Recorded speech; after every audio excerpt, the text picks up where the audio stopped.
everybody, and welcome back to the Theater Project. I'm your host, Boston Antunez. And I'm your co-host, Moana Poyer. Moana, how are you doing today? I'm doing pretty good. I have just been watching Teen Wolf all day, and that's about it. How about you? I'm good, starting some schoolwork. For those of you who don't know, I'm in the process of moving, so if you see me at different locations in the next couple episodes, that is why. Today, I'm at my grandma's, brought to you by 1984. So yeah, that's where I'm at. Cool. So just to get things started, guys, our next guest is an accomplished beauty contestant across Southern California, a singer-songwriter and a part of the UCLA musical theater class of 2024. Let's welcome Iris Zietlow. Woo! Iris, where are you? Hi, I'm here. Oh, there she is. Hi. Hello. How are you doing today? I'm doing great. How are you guys? We're doing Good. fabulous.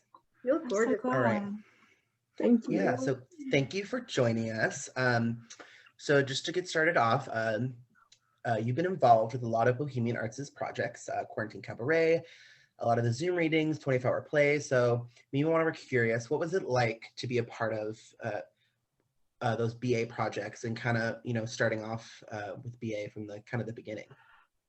Ooh, I had so much fun. I think the first thing I did, at least quarantine-wise, was I was one of the live performers for the cabaret, and that was so much fun.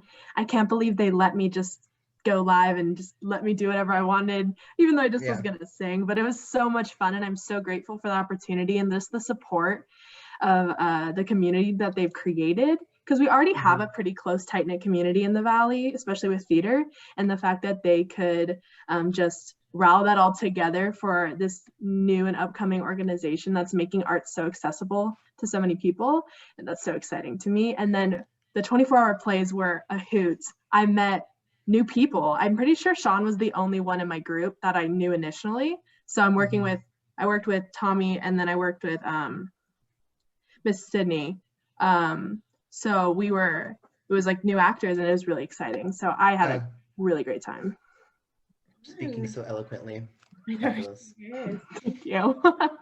Okay, so I kind of wanted to talk to you about your experience in pageants, because you are like one of the only people that I know who have been involved in pageantry. So how did you kind of like get your start in pageantry? I actually was not too young. I started in middle school.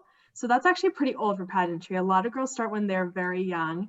And yes, that was not my reality though. So I actually did a lot of natural pageants. So the encouragement was for young girls to start girls young and being able to present themselves, being able to speak, being able to be their own woman. It was a very woman empowerment thing for me from a very young age. So I think a lot of people see pageantry in a bad light due to that show, and they see it as like maybe over-sexualizing young girls, things like that. That has been a huge debate in the pageant community. When I competed, I couldn't wear makeup until I was like 14 or 15 in pageantry. Oh, wow. So I couldn't even I wasn't even allowed to wear makeup. So this idea of being a natural beauty and being more than just your face or your body. So that was the initial start to pageantry I had. It taught me how to speak. It taught me how to communicate for myself and just hold myself, and be able to go into life. Because you're all you got. You're your own salesperson. So I feel like that's what pageantry really taught me. It's very true. I wouldn't have expected that, to be honest, because like you said, like there's like a certain aspect that like the audience sees, and they just see everyone walking on stage, ball gowns, like all this stuff, but I would never have like thought that.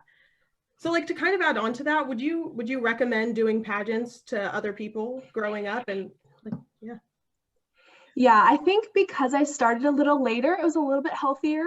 I think because once I was in middle school, I was still figuring myself out. So I wasn't as like impressionable. And I feel like if I had that much pressure on me as a young child, it probably wouldn't have been the best, because it is a lot of pressure to be on stage by yourself, going into interviews by yourself. I feel like I was way too shy to do that when I was younger, but I definitely suggest it for any young woman who's looking to go into any field, especially public speaking wise. But I definitely would recommend it. and it's a great way to get out of your shell and be able to present yourself to the world. So I would definitely recommend it to anyone if they were wondering. Yeah, and I will say, like, from just watching on stage over the past years, and I've known Iris since I think we were like, what, 10 or 11? Almost 10 years. Yeah, a long time. So, and just from watching Iris on the stage, I think a lot of what she's learned in and I'm just speaking for you, a lot of what I've seen you do, I think it really reflects what you've done in pageants, just because it really does bring a level of confidence that other people don't, a lot of people don't usually have sometimes.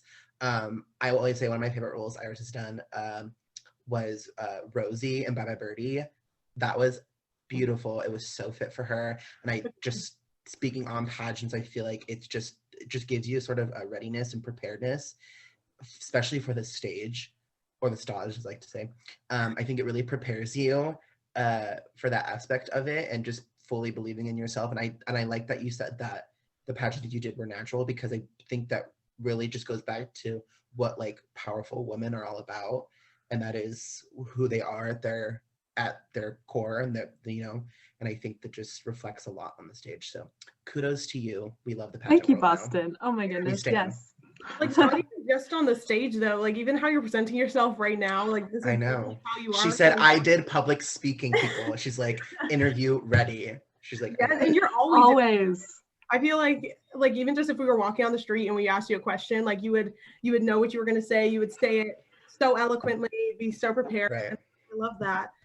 And so, okay, another thing I kind of wanted to talk to you about was you're a singer, obviously, but you also write your own songs. So I kind of wanted to talk to you about that and what inspired you into getting into songwriting. I started playing guitar, and that's probably what like set me, because I always did theater, and you're given songs most of the time. You're just, here's a character, here's a song, and then you sing. I never really established myself as some sort of artist or had my own sound. So I don't post my songs. Maybe I'll get there. I hope so. But I do play guitar, and that kind of just projected me into figuring out. I was very inspired by Shawn Mendes, even though he's a dude, but we love Shawn. I hope you guys like Shawn. No, we do. But the idea of just sitting and playing the acoustic and writing what's in your heart, I feel like that was just a way for me to express myself. So that's why I started. Awesome. So what is your songwriting process? Like when you're ready to create a song, like what are the thoughts that go through your head when you go to make a song? So if I like sit down to like do a song, most of the time I start with either a chord progression or some sort of like little ditty on the guitar, just to give me kind of a basis of what I want writing to. Sometimes I get like lyrics or melodies in the car, and I'll start like a voice memo, and then I'll just start singing random lyrics, like low-key like freestyle rapping. But so then I might take that and then add a chord progression to it, and then go home and write. So yeah, usually I start with that kind of process, and then I build off of that. Right. Fun. Because I've always wanted to, like, I feel like there's some people who have a very natural affinity for writing music, and I've heard some of your stuff, and I really like it. I mean, I just like your voice in general, but because I remember when we first met you, I think you had some songs on your Instagram or your YouTube, like some original songs. So that's how I knew you originally wrote songs, and I was like, dang, she's got some skill. I try. For sure.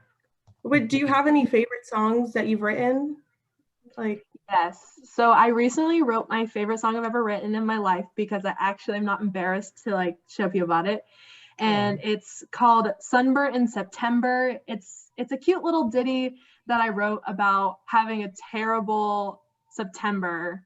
Not this year, because I guess everyone had a terrible September this year, but I hope you didn't. But it was just like, I was talking about a time where I was like kind of bitter in September, and in California we have hot Septembers, and I was like, I just need to go somewhere where like there's seasons. I don't even know, but I definitely hope to show you guys soon. Coming to iTunes near you. Hopefully. So to kind of shift into the theater aspect of things, I know that you're going to school for musical theater. UCLA. What a slay. That rhymed. I'm gonna start. You see that? I'm gonna start. I'm a rapper now.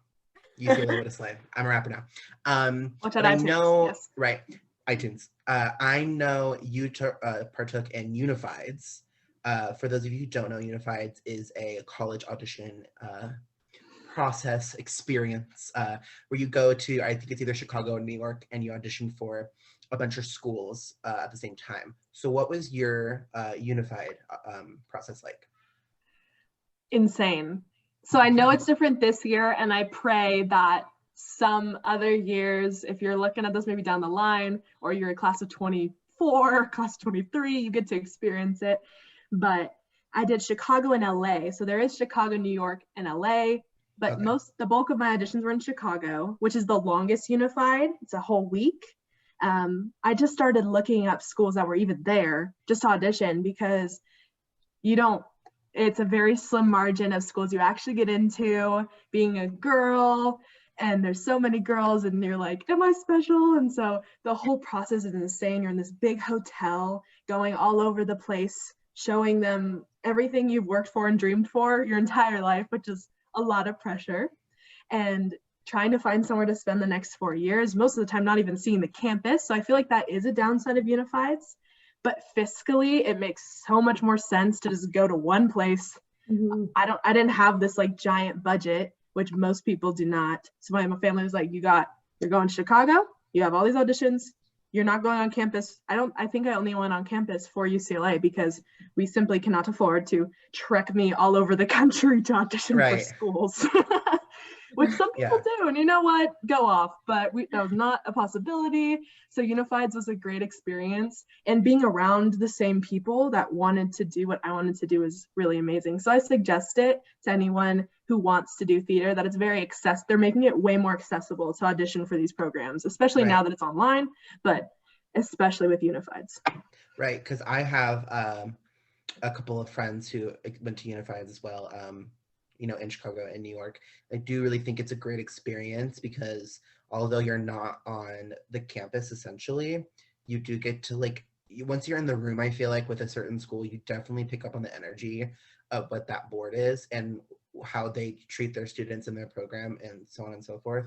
And I do think it really actually does give you experience into terms of how real Broadway auditions work, because you are in a dance room, a dance call with how many other people, and you have to kick face. And I think that's where it can be fun sometimes, the fun competition part of theater, where you're in a big dance call and you got to kick face and you got to show that you are the one, maybe potentially for them. So with that being said, you said you auditioned for UCLA on campus. What was your UCLA, and now that you're going there, what was that experience like for you?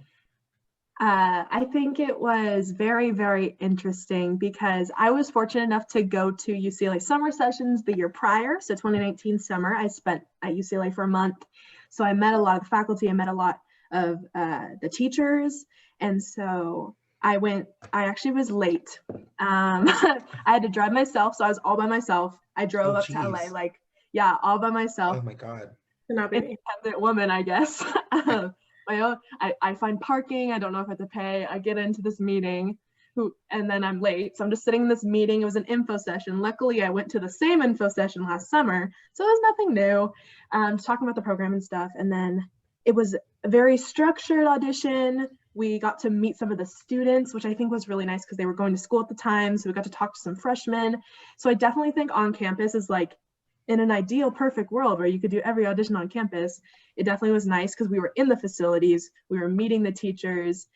I did UCLA had an interview, and that was it. A lot of schools, I'm just I can sing for you, but let me talk to you for 5 minutes and I can sell myself. I can convince you that I'm good enough for you, I promise. That'll work hard. So I think the fact that UCLA had an interview and that they weren't just sing, dance, act, go, right, and then bye. They were they looked at your essay questions and the interviewer asked you about you as a person because they cared. So that was a huge factor for me, and that experience in general was better because of that. Right. And I will say too, my school did an interview portion as well. And it's interesting because, like you said, you do all these schools, and it is in a sense like a Broadway call where you're just there to do the work. But you know, and for a school to take the time to try to get to know you and to kind of pick your brain about what your journey in theater has been like and so on and so forth, I really think it says a lot about that school. So me and Iris hopefully will be going to school 30 minutes away from each other in Los Angeles, and Moana will be visiting all of us in LA, and we'll be just hanging out, go to brunch in Los Angeles. As, Hey, I'm as right you do. on Melrose. Oh, Melrose, slide, of course. Okay, so thank you for answering those questions, Iris. You did wonderfully, and it was awesome. But we would like to move to the next segment of our show, and we are going to play a game called Song Association. So I have a random word generator over here on my phone, and the random word generator will provide a word, and the three of us will sing a song containing the word, and the first person to make a mistake will get a strike. End the round, and the word will change.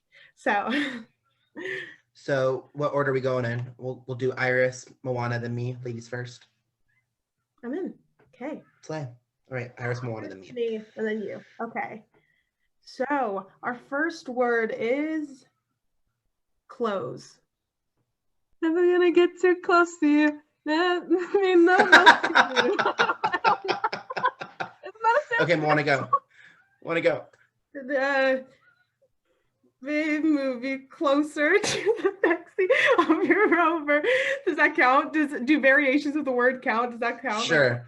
I'm gonna do musical theater. Close every door to me. See, cause I love from me. Children of Israel are never alone. Joseph and the amazing Technicolor Dreamcoat. Thank you. All right. Oh, Joseph is Zoom bombing us, but it's fine. I love that guy. Oh, hi, Jasmine. Sorry, guys. I thought I locked my door. Jasmine. No, you're good. Hi, bye. We're playing a game. Hi, Jasmine. This is the love of my life. Okay, Jasmine. Bye.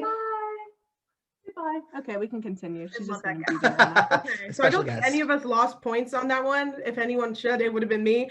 But the next word is baby. Baby, baby, baby, oh, like baby, baby, baby, no. Baby, why don't you just meet me in the middle? We saw her in concert. Just a little. I really can't stay, baby, it's cold outside. I don't know the words, baby, it's cold outside. Okay. Cool beans. All right, next word. Dang, we're doing too good. Maybe we'll start just going in a circle until someone messes up. Like, we'll just keep going. Okay. Oh, no. This better be With a good the same word? One of us will crack. Okay, no. Okay. The word is heart. Your heart is all I'm asking for. She said. Okay, don't go breaking my heart. I won't go breaking your heart. Don't go breaking my heart. Who do you think you are? Running around leaving scars, collecting your jar of hearts and tearing love apart. You're gonna catch cold, coronavirus, with the ice inside your soul. Then go back for me. Who do you think you are? Iris? No, I lost. I can't think of anything. Right. I can't. I'm a loser. I guess Iris gets a strike. Iris, welcome to strike one. Strike one.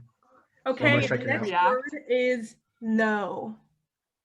The name is no. My sign is no. No.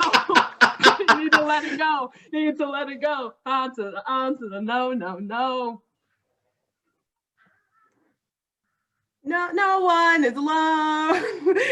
Believe me, no one is alone. Musical theater. I'm gonna do musical theater too. There's no way. You must agree that, baby, and all the times I've been by your side, I never lost control, no matter how many times I knew you lied. 6 musical.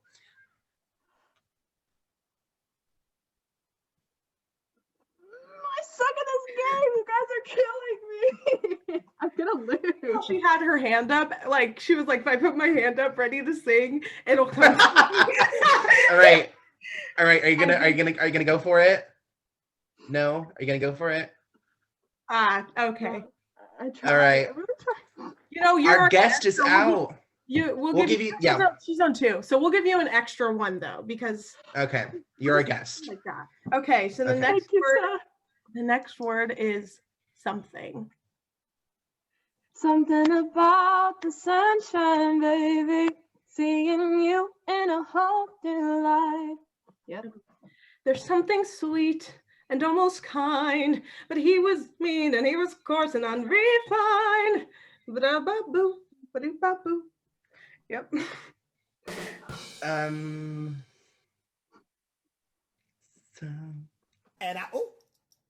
don't know. I can't think of anything. I said I can't. Boston gets a strike. Boston gets a strike.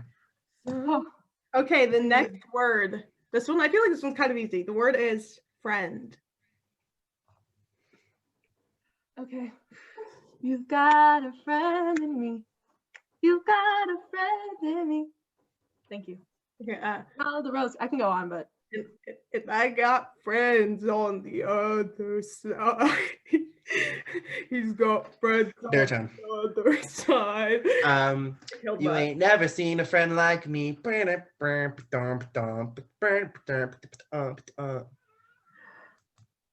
right, Iris. No.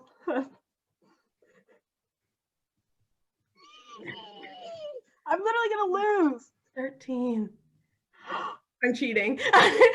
You're cheating. You know what? To be a friend. She's out. I'm gonna call out. You're a guest, but I'm gonna call out. That's we love you, and I'm gonna call it. I'm a fair player. Moana, do you want to go? Me and you. Iris will. Let's see. I'm sorry, Iris. I did try to help. It's okay. I have one. I guess my song library is like I think of one. That's it. That's all I can do. I guess that's... All right. All right, Moana. I'll go first when you say the word. Okay. The word is now. I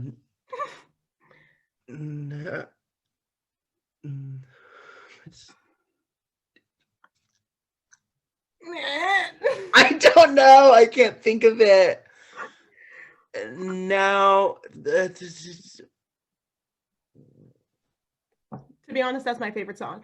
But okay, so I'm gonna have to call it on you. But I'm glad you missed it because I didn't have one in mind either. So. Oh geez. So do I get 2 strikes? Am I out now? No, there's 3. No, there's 3 now. Oh, okay. Okay. Baseball. Don't you sport? All right. Okay. All right. The next word is dancing.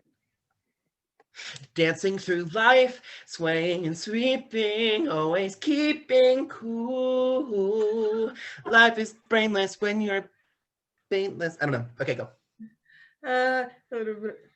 Ooh, baby, baby, I'm dancing with a stranger.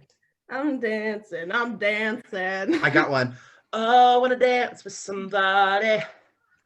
I wanna feel the heat with somebody. Yeah, I wanna dance with somebody to love me. Take it away. Dance, monkey dance, dance, monkey dance. Is that a song? What is that? Did you just make that song up? You fully just made that song up. I'm calling a strike. You're getting a strike. You're getting a strike. Okay. Let's do. Okay, I have 1 strike and you have 2. Okay. Mm-hmm. Okay, so the next word is never. Never enough, never, never, never enough, never, never. Never say never, never, never, never. Pick it up, pick it up. I do the whole rap right now. I can. I won't, but I can. Never mind. I don't know. All right, Moana, you're the winner. God, let's give a round of applause for Moana. This is so unexpected. You can do a virtual one too. Alrighty. That was a really fun game. I'm glad we got to play that. Me and Moana have been wanting to play that with a guest, and I'm glad it was with Iris because I did my best. But hey, you're the winner. You're the winner in America's hearts. Okay, really in America's hearts. All right. So next up from Iris, we have a lovely performance. Here she is singing Before It's Over from Dogfight.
Was beautiful, Iris. Thank you so much for joining us here today for some convo and for some games, which you killed.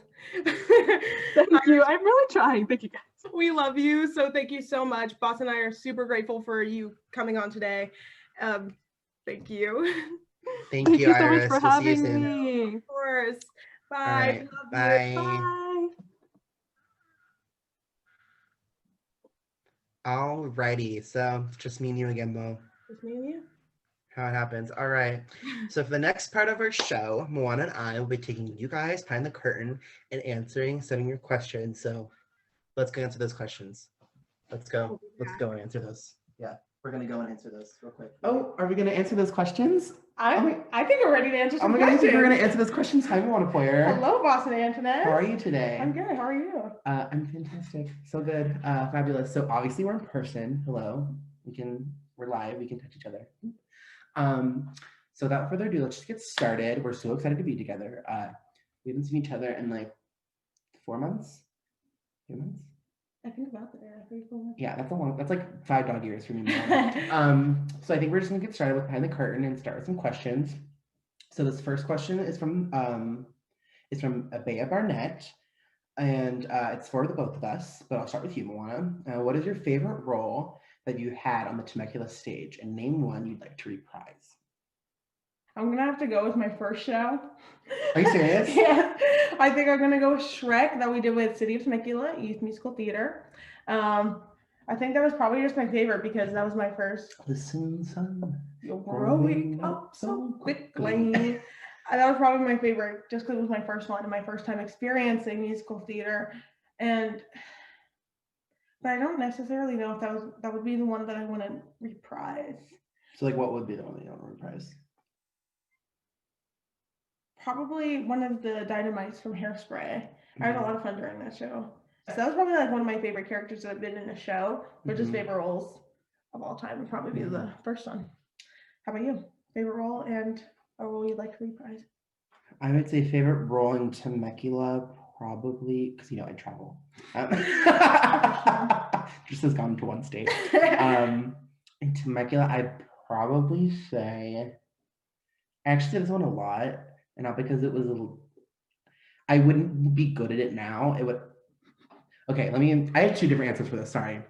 My favorite role on the Temecula stage probably was Horton Seussical, even though that's like for like 8-year-olds, but it was still fun. I think I was going to high school, so I was still middle school. But I love that role. I love the song. That was like my first role that I got. I got to sing in other roles, but that was like when I had my own song and like all that kind of other stuff. And I'd say one that I'd like to reprise, even though I would be horrible at it now, was Gaston.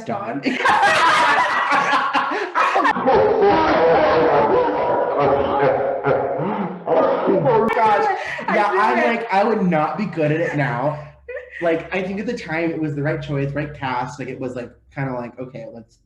And I think it worked though because he's so funny, where it's like it doesn't matter because like you forget that like he obviously he's going after Belle, but it's like I don't know. I think the comedy works, and I think he can be a little flamboyant. But I'm like, hey Belle, but like it worked at the time, and it was fun. I would like to reprise it only because I'd like to see how I would do it different now, knowing that like I'm like this and having to like portray it differently. So I do think that'd be a lot of fun to do. All right, for our next question, we have from Devin Dean, who designed the artwork for the show. Thank you, Devin, honestly. So for you, Moana, in what ways has theater positively or negatively affected your life off the stage? That's a good question. I would say positively, probably the fact that it just got me to come out of my shell and even be able to like perform on stage, because Jennifer Stewart will tell you that when I first moved to California and I was in her middle school class, that I did not even want to stand up in front of that class and say my name. Like I really didn't. Well, now you just walk into your room and you're like, I said, I'm here. I'm like, hey guys, it's all about me. This is my room now. Right. Yeah, so I would say probably breaking me out of my shell. And I think it gave me something to be passionate about, because I've always had stuff I was passionate about growing up, but they seem to change a lot. But I feel like this is the one consistent thing that I'm like, I can see myself doing this for a while. And it's brought me like most of my friends, brought me confidence. So those are probably the most positive things off stage. And then negatively, it's a kind of weird thing, because it's like the things that negatively I think affect you aren't things that you like are the day-to-day type of stuff. I think it, not to like steal your question, but I do think it's one of those things where it's like negatively, I think it's a good question, but I think it's the hard part of it, because it's like, because we don't want to see the negatives in the thing that but of course there is. And I do think it really comes down to, especially when you're in high school or school, it's like having to go to school the next day. And me personally, my mom was like, you can go to school the next day. It was like, you're not that person. So like, I don't know. I would probably say something in that general area, the fact that I have based a lot of my life around theater and being able to do theater. So especially in high school, when I had so much going on, you were busy. Yeah, like I had a job.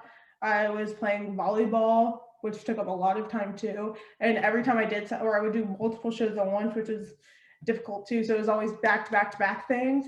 But I think it was always the fact that I felt like I had to do theater, and like that strong like desire to have it also kind of, but also I had to do the other stuff in my life too. Yeah, so it kind of brings everything kind of down, and you're like, oh, like another day in the trenches, and I do think your body just gets so tired. And I was talking to my voice teacher yesterday, and I think we forget it sometimes that our body really is like an instrument, and what we do really is a sport. Because even down to warm-ups, like we're warming up, doing the stupidest noises ever, and it's just like that's just what it is. Like that's how to get your instrument warm, or for any other thing, how you warm up in soccer or volleyball or have you, you know. I think people forget your body gets so tired, especially when you're doing like, how many shows did you do? Like 4 at the same time? Yeah, I think either 4 or 5. No, I think I did 4, and then the next one started like as soon as the last one. Yeah, because I did 3, and that was hard, but I can imagine. Yeah, it was a lot. And I remember that, I don't remember when I had my breakdown, but I had a breakdown in Morrison's, and he was just like, because everybody knows I get sick before every single show, and he was the one who told me, he was like, I don't think you're getting sick. I think that your body is just taking all this stress from doing everything and being like, so like wanting to kill theater, that like it takes a toll on your body, but you don't want to see how much it's actually hurting you. Because you like so doing my it body once you're just, there, so my body like, just kind of like, you need to stop. So those are probably the negative ones. Yeah. Be like that. Okay. Be like that. So the next question is from Gabby Ferreras. Our friend Gabby Ferreras. Sorry, Ferrari. Hi. We're good friends with her, so we should know how to pronounce her last name. I don't even know how to spell it. But this next question is for Boston, and she asked, when was the first moment you realized theater was more than just a fun extracurricular? I don't know. I started theater at a young age. I started in 4th grade. It's like at that time, obviously that's what it was, because you are just doing it to stay busy. At that age, I'd probably say my freshman year. I did my first straight play, the musical comedy Murders in 1940, which no one does that show, but it was a great show. It was funny. Yeah, and so it was my first straight play, and I think we talked with Emily about this in our first episode, where it's like, the differences between the two is mentally kind of tolling, because you are having to shift so many gears in terms of how your brain works. And so I think that was the moment I realized it was more than just what I did for fun, because it made my brain work more. Like I had to put more energy into it than I thought. Like I wish I had that script with me still. I kept it, because my notes in that script, I don't usually take, like I take notes for like me personally, like blocking and all that other stuff. I don't take notes on that script. Is marked up beyond words, like so much on the side, like, and that script was tiny little book, those books, and highlighted, like, and I think that was the first time I realized it was more than just an extracurricular, because I did have to think so much more about it. And I remember being in class and like going over my script and looking at all that stuff. And then I know I always wanted to do theater in college, but I think that was the moment, because we didn't really know the seniors. I didn't. Well, you were a sophomore. Yeah. I'm older than Moana, but she's a great older than me. Also, it's almost your birthday. It is almost she'll be 19 when this comes out. So happy birthday! Insert happy birthday banner. And so what was I saying? But oh yeah, the seniors. Sorry, and I think it was like Stephanie Hester, and I think Al and a couple other people. They were going to theater, and it's like hearing some of their stories, and I think it was like, oh, like theater is like a thing that people do. So I think my freshman year, and that show specifically was the moment I think it was more than just an extracurricular. Okay, so the next question is for you. Yes. Why did I do that? I said, ha. For you. And this is from our friend Lucas Haynes. Does he have 2 last names? Yes, Haynes. Yeah, I've known him forever, but he has 2 last names, so cut us some slack. What is a gender bent role you would like to perform? I have two, and I think these have been a solid 2 for a while. Like I was like, I need to do them. One of them is Sebastian from the Little Mermaid, because I cannot listen to Titus Burgess sing Under the Sea or any of those crazy songs and do all that. Because have you heard them? Yeah. Like his high belt riffs. I was like, yeah. I've only had like an ounce of that talent. Like I would love to do that role, because I think that would be like a cool one to do. And then Simba in The Lion King. The little Simba. even though you're like an adult, like doing Little Simba. Isn't Little Simba supposed to be like 12? Child. Yes. Okay. Hey, there's like 40-year-olds playing 12-year-olds in TV.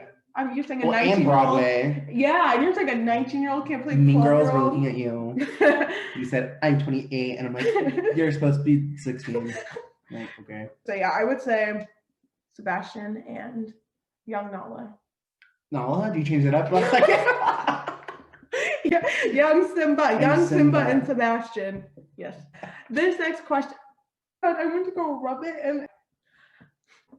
Okay, and this next question is for Boston from Haley Thomas of North Carolina. Yeah, she's my friend from high school. She's my best friend my junior and senior year, and we got to do theater together, and we love you, and we might. Okay, so this question is, what show taught you the most about yourself? Okay, I don't want to be one of those people that like says the same show like for everything, like, you know what I mean? Because I talked about this in the first episode, but I'm going to talk about, do you know what it is? Of course line. Of course line. Because it was my senior year, and I don't know, I always talk about the show, but it really did mean a lot to me. And Haley was in the show with me. Queen. And Moana Boston, we're talking about that.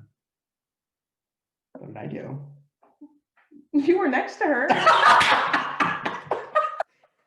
Didn't kill it. Clearly did not kill it. I would say that show taught me a lot about myself because ironically enough, all the roles, just like the cast too, somehow, some way, we all sort of related to them. And I hope whoever did that show maybe is watching this. But I think there was the aspect of it where we related to our characters a little bit, and I definitely did. My character definitely used humor as a way to like cope and like use it, you know, as their way of just kind of shutting everything down. Mm-hmm. He was a funny guy, and I think that's definitely, I can be like that way in life sometimes. And that show was just really grueling, like mentally and physically. Like we were busy every single Saturday for like 4 months. And I think it just taught me more about how much work goes into it. Like musical comedy I was talking about earlier, like is a little different. That was more of like a shift when theater got real. But this show I think taught me more about like how we talked about, you know, your body responding. I think that definitely taught me more about how your body reacts to things and just how you respond and how your brain, you know, goes through those trials and tribulations. That's a song. I don't remember that song. But yeah, that show definitely taught me about myself a lot because there was a lot of dancing and it was more actory, if you want to say, than I think we all kind of thought. Because there was dancing, you saw it, but like I think there's just more to it than people realize. And so, and that closing that show was really sad because we were supposed to go to International Thespian Festival in Indiana to compete with like 12 other shows, but then COVID happened. Insert COVID. And so we weren't able to go, but I don't know. That show just taught me a lot about myself, and it taught me about the process of things. Don't underestimate the process of things. I think is one major thing I took away from that show is you just gotta go for it and give it your all. Okay, so now we're gonna end things with a lighter question, and it's gonna be, what is your go-to audition song? And this is from my good friend, also in North Carolina, Abigail Ham. Let's start with you. What's your go-to audition song? I think everyone knows the answer to this. My go-to audition song is Monster from Frozen. I'm sure a lot of people haven't heard me sing it. I've never heard you sing it. Yeah, probably nobody knows about it, but it's super underground show. It's a very underground show. It's about an ice princess who basically kills everybody. But the song Monster is like her like. She's like, am I actually a monster or am I just trying to help everybody? Right. But yeah, I use like the very end of that song. And at the beginning of 2019, I auditioned for like a butt ton of shows all in like the same month, week after week. And I think I use that song for all of them because my brain once it's there, you have it. Like I get that. Like I know a lot of my friends audition for college. It's like you have that song, like you might as well just use it. But then you kind of go through runs, I think, with those songs because then you get over them and then you're like, Yeah. you go back in your book and you're like, oh, I don't do this song again. Yeah, I'm probably over that song more so now because I've definitely like learned more songs, but like that's the only song I know. but yeah, but I really like that song because like I got to use like my head voice and then it was also kind of like belty and you can see I felt like it just had everything that I wanted to showcase. And so yeah. What about you? What is your go-to audition song? I would say right now, I'm like trying to like go through the pages in my book. I used it. I actually learned the song my first year at my new high school. I'm gonna say two answers. Is Good Thing Going from Merrily We Roll Along because I used that for my college audition as well. And same thing. It's like it's weird because I don't belt in that song, which is like I'm more of a belter. But I like that song because I get to, I don't know, there's more acting. Moments. Yeah, there's more acting bits in it. And then I would say my other one, I haven't used it for an audition yet, so I'm cheating. But I want to use a cut from it, Moving Too Fast from the last 5 years, because I love that show. But like, I just want to use a cut of it. Well, thank you guys again for joining us today. And a big thank you to Iris Zietlow for coming on and being our second guest on the Theater Project. Don't forget to follow Bohemian Arts on Instagram, Facebook, and YouTube. And please visit bohemianarts.org to find out how to donate and to become a Bohemian. So yeah, thank you so much. Thank you to Iris, and we're so glad to be together. Yes. And hopefully in episodes to come, we can maybe be together. Hopefully. All right. Thanks, guys. Thank you. Bye, Bye guys.